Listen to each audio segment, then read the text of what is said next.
इस समय हम सेक्टर 12 कोर्ट में हैं और जब कभी आप सेक्टर 12 कोर्ट पहुंचते हैं तो बहुत तरीके की चीजें आपको देखने को मिलती है। लेकिन मैं बताऊं कि इस सब के पीछे एक अथक प्रयास के बाद आज चेंबर, जो कि आपको बहुत सारे वकील मिलते हैं, बहुत सारे केसेस को लेके आप बात करते हैं, लेकिन इसके पीछे एक भूमिका है जो एडवोकेट हैं और ex president Harish Kumar Chetal sir, उनसे हम जानेंगे कि किस तरीके से आज जो परिस्थिति है, जो चेंबर की बात करें या फिर महज 1.25 महीने के बाद से फिर से चुनाव की बारी है, लेकिन आम जनता भी जाने कि किस तरीके से इसको पूरी तरीके से तैयार करने से लेके और कई बार इनकी अपनी जो अहम भूमिका है वो आपको भी जानना जरूरी है।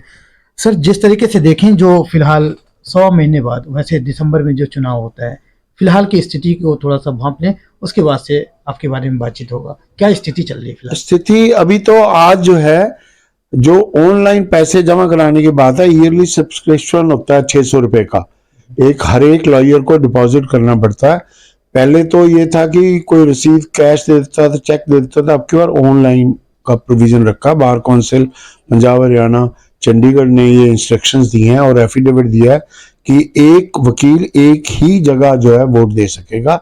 या फरीदाबाद देना है फरीदाबाद दे दो, अगर कोई पलवल दे रहा है तो पलवल ही देगा, फिर फरीदाबाद नहीं देगा या किसी और जगह भी नहीं देगा। सिर्फ वोटिंग राइट उसको एक जगह है, सारे पंजाब हरियाणा चंडीगढ़ में। जी, 2 साल का जो टेन्योर आपको मिला था 90 से 92 तक, हाँ जी, हाँ जी। उस दौरान की आपने अचीवमेंट गिनाया, लेकिन फिलहाल की अगर बात करें कि अब जब आप लोग एक अनुभवी हैं, एक लंबा दायरा भी हो गया, काम भी करते हुए, जुडिशियल प्रॉब्लम आज भी लोगों को फेस करना पड़ रहा है, वजह क्या है? देखो, बात यह है कि लिटिगेशन तो ज्यादा बड़ी है, पर एक बात है, जो पहले जो कॉम्पिटेंसी थी, जो बात यह है कि छोटी छोटी एप्लीकेशन होती है, इंटर्म स्टे की होती है, पार्टी बनने की दरखास्त होती है और मिसलिनियस छोटी छोटी एप्लीकेशन। आज के दिन एक एप्लीकेशन दे दो, 2-2 साल वो नहीं होता, उन्हीं का फैसला नहीं होता, ट्रायल रुक जाता है। जो पुराना टाइम था, इतने कॉम्पिटेंट जज थे, इतने अच्छे थे, आज एप्लीकेशन दी है, 4 दिन बाद की डेट मिलती थी, आप रिप्लाई लाओ, नहीं रिप्लाई दिया था ओरल बहस कर दो, उस एप्लीकेशन का फैसला। एविडेंस की स्टेज आखिर में आती है जब कहते हैं कि एक्शन प्लान का हो गया, फिर 4-4 दिन की डेट लगती है। चेक डिसऑनर के केस है, समरी ट्रायल है, 6 महीने, साल, 2 साल में होने चाहिए, 8-8 साल के पुराने पड़े हुए मुकदमे। तो वो एक और है। जज साहबान, माफ करना, मैं एक किसी के इंडिविजुअली नाम नहीं लेता हूं, पर यह जरूरी बात है कि आम जनरल जजेस इतनी कंपेल करेंगे, आर्गुमेंट करो, आर्गुमेंट करो, आर्गुमेंट कर देते हैं, उसमें ऑर्डर में लिखा नहीं जाता कि आर्गुमेंट हर्ड, वो उसमें मिसलेनियस ऑर्डर में लिख देते हैं रिक्वेस्ट की है कि एडजॉर्नमेंट की, जबकि आर्गुमेंट दोनों तरफ से हो जाता है। 6-6 महीने निकल जाते हैं, साल निकल जाता है, वो ऑर्डर नहीं प्रोनाउंस होते। अब आप भी ये देखिए कि जो जुडिशियल ऑफिसर है उनका कोई स्पेशल ब्रेन तो है नहीं कि जो हमने सबमिशंस किए हैं, आर्गुमेंट किया है, वो याद रखेंगे। फिर जो ऑर्डर प्रोनाउंस होते हैं वो एज पर जो हमने बहस की है, हमने जो किताबें दी है, उनसे मतलब ना पूरा वो समझ नहीं पाते। थोड़ी बहुत ऐसी इधर उधर की बातें लिख करके जजमेंट प्रोनाउंस होती हैं, जो कि अच्छी बात नहीं है जुडिशरी के लिए। प्रधान जी, जिस तरीके से कहें कि आप लोगों ने जो प्रयास किया, कुछ अचीवमेंट तो है, अब चुनाव सर पे है, पंजाबी समाज से आते हैं, आपने अपने जो गाइडेंस में जो काम किया, उसके बाद से प्रतिनिधित्व करने का मौका नहीं मिला। मैं दरअसल, अब मेरी एज ना 72 ईयर्स की होने जा रही है। मुझे कहते हैं नहीं रिप्लेस नहीं, मैं बताता हूँ, मुझे कहते हैं कि आ जाओ आप मैदान में, पर मेरी एक समस्या है कि मैं अपने हफ्ते में 2 दिन आया, 3 दिन आया, बाकी दिन नहीं आया, शाम तक नहीं रुक सकता।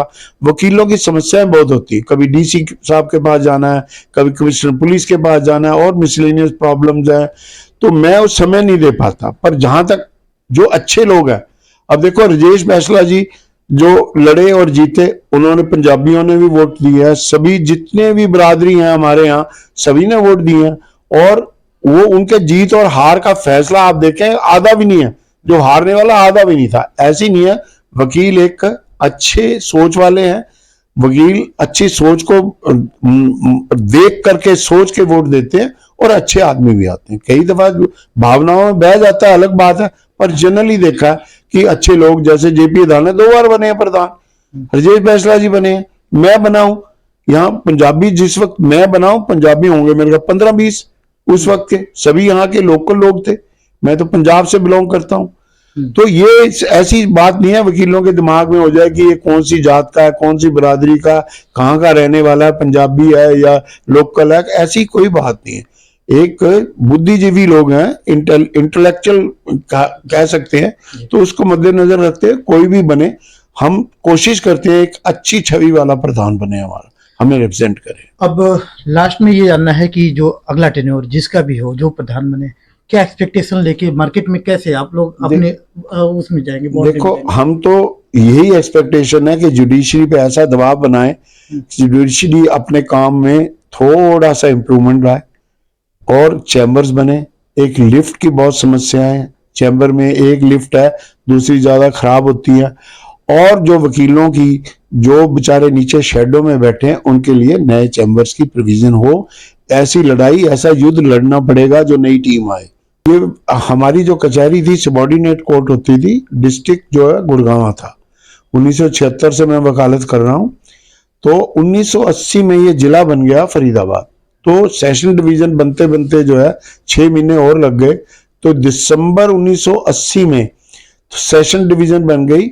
एपी चौधरी साहब पहले हमारे सेशन जज आए थे, और 15 सेक्टर जो मार्केट है, मार्केट को खाली करा करके, जो इस वक्त सबसे पॉश मार्केट कहलाई जाती है 15 सेक्टर की, वो पहले वहां कचहरी स्थापित की गई थी। और धीरे धीरे कोर्स होती गई ज्यादा, कोई फर्स्ट फ्लोर पे भी जो छोटे छोटे कमरे थे उनमें भी एडजस्ट किया गया। आखिर में जो है एक बिल्डिंग बनने के लिए तैयारी हुई शुरू, और ये जो हमारे 12 सेक्टर में एक बिल्डिंग बन गई।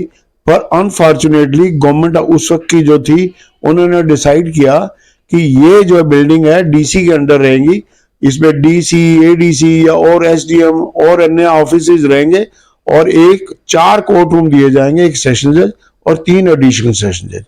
हमारा रोष ये था, हम ये कहते थे, हमारी मांगे ये थी कि कचहरी रखनी एक जगह रखिए आप, क्योंकि आधे दौड़ के भाग के आ रहे हैं 15 सेक्टर से हम लोग सेशन जज को साहब को अटेंड करने के लिए, आधे घंटे बाद उधर भाग रहे हैं, फिर 15 मिनट बाद इधर भाग रहे हैं, तो हम ये शटलकॉक बन के रह जाएंगे।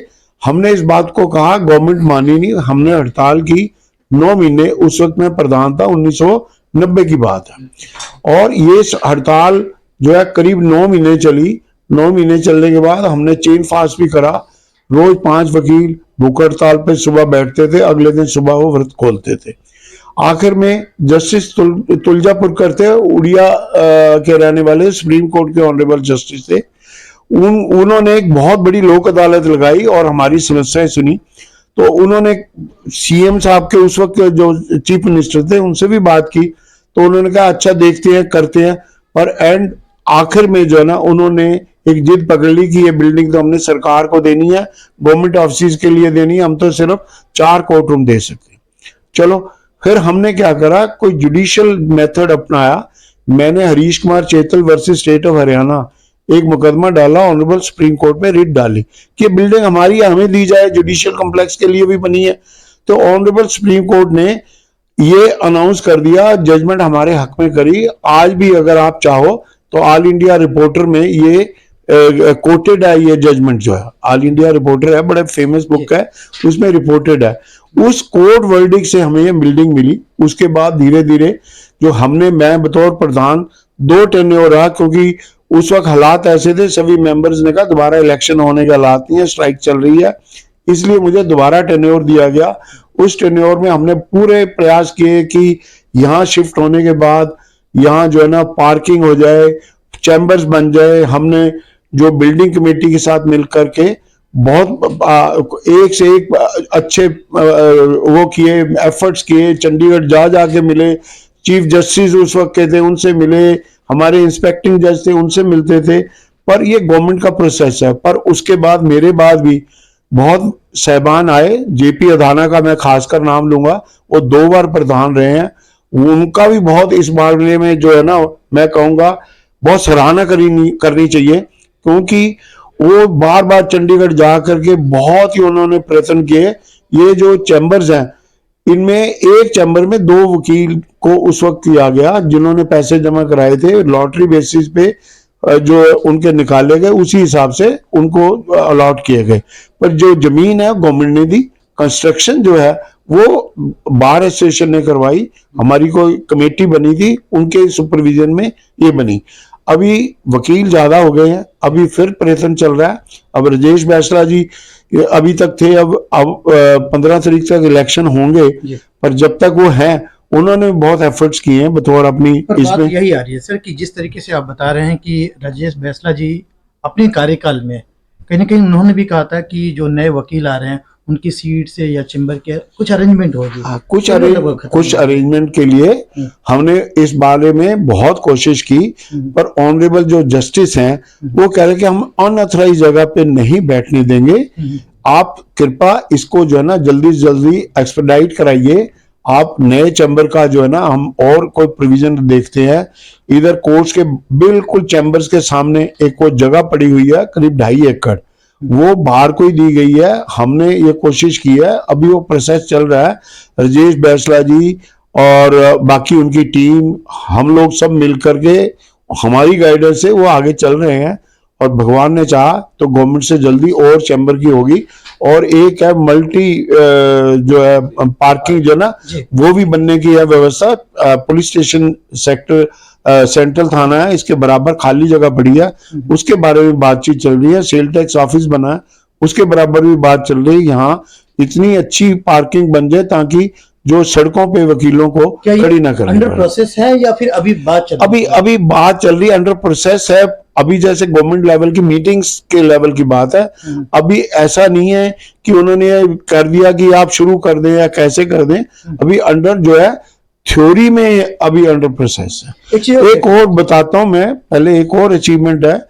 पहले हमारे यहाँ जो जेल थी, हमारे एक छोटी सी 200 बंदे 150 बंदे बल्लभगढ़ सब जेल थी, और ऐसे एक पलवल थी। हमारे यहाँ के अंडर ट्रायल जो है वो नहीं एडजस्ट हो सकते थे, उनको गुड़गांव या रोहतक भेजा जाता था। अब जैसे आज एक बंदे की जमानत हो गई है और वो पड़ गया, क्या कहते हैं, अपने 4 बजे रिलीज वारंट हुए, वो रोहतक पहुंच नहीं सकता, वो एक 2 दिन डिले, डिस्पाइट द फैक्ट उनकी जमानत हो गई है, उसके बावजूद भी रिलीज नहीं होते थे। अब हमने सभी ने मिलके, मेरे समय से लेकर के आज तक जितने भी प्रधान आए, एक सामूहिक जो है सबने प्रयत्न किए और कामयाब हुए। यहाँ नीम का जेल लगी है, मेरे ख्याल है ज्यादा से ज्यादा 10 मिनट का भी रास्ता नहीं है। अगर 5 बजे भी कोई रिलीज वारंट मिलते हैं, 5:15 बजे हमारे जो प्यादे होते हैं जाकर के कोर्ट की तरफ से, प्रोसेस सर्वर कहते हैं, वो जाकर के वारंट देते हैं और रिलीज हो जाते हैं। और वैसे भी जो बड़ी जेल है उसमें सुविधाएं होती हैं, कैंटीन होती है, वॉलीबॉल खेलने के लिए होते हैं, टीवी होता है, और भी कई जो खेलने कूदने का जो है ना कोई एरिया बनाया होता है, अखबारें होती है। सब जेल में क्या है, एक हॉल छोटा सा, उसी में सब कुछ, टॉयलेट का है वैसे। तो ये नीम का जेल बनना भी एक वकीलों का जो है प्रयत्न जो था, सामूहिक सबका कहता, मैं किसी अपना कोई इंडिविजुअल नहीं कहता, उनके प्रयत्नों का वजह है कि एक डिस्ट्रिक्ट जेल नीम का बन गई। और जो अभी भी मैं कह रहा हूँ धीरे धीरे वो शॉर्ट पड़ती जा रही है, क्योंकि क्राइम होता जा रहा है ज्यादा, जेल छोटी पड़ती जा रही है। तो हम गवर्नमेंट से और भी रिक्वेस्ट करेंगे इसकी एक्सपेंशन की जाए। मेरी बैकग्राउंड इतनी है, मैं पुराना हूं, मेरे कहने पे भी 100 200 250 बंदे ऐसे भी हैं वकील, मेरे कहने के साथ हमारी तरफ झुक सकते हैं। मैं यही सोच। देश दुनिया की हर लेटेस्ट खबर देखने के लिए सब्सक्राइब करें हमारे चैनल PNN को, और साथ ही बेल आइकन दबाना ना भूलें।